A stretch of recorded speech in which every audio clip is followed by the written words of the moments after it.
Le journal Christophe Lamar. Bonjour Christophe. Bonjour Dimitri, bonjour à tous. Éviter le coût de la panne, le gouvernement présentera cet après-midi son plan de sobriété énergétique pour passer l'hiver. Pas moins de 9 ministres réunis porte de Versailles, près de Paris, autour d'Elisabeth Borne. Europe 1 vous dévoile depuis ce matin les grandes lignes de ce nouveau cap. L'État et les collectivités locales vont devoir montrer l'exemple et fournir leur part d'effort. Bonjour Jacques Serret. Bonjour.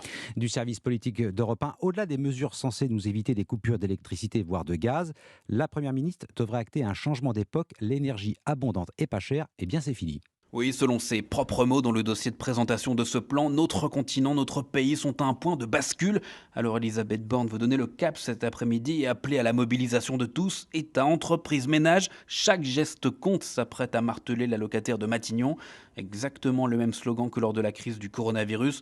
Pas plus de 19 degrés, ce sera la nouvelle règle pour le réglage du chauffage dans les bâtiments publics, quand les fonctionnaires devront réduire leur vitesse sur autoroute de 130 à 110 km/h pour un gain de 20% de carburant sur les trajets non urgents.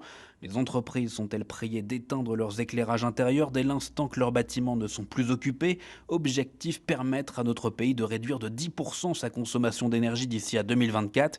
Réduire notre consommation, c'est réduire notre dépendance à la Russie, juge Elisabeth Borne. Mais ce plan de sobriété a aussi des vertus d'un point de vue économique aux yeux de la Première ministre. Il s'agit aussi d'un plan pour le pouvoir d'achat, dans la mesure où il doit permettre, selon elle, de réduire les factures des Français. Jacques Serret.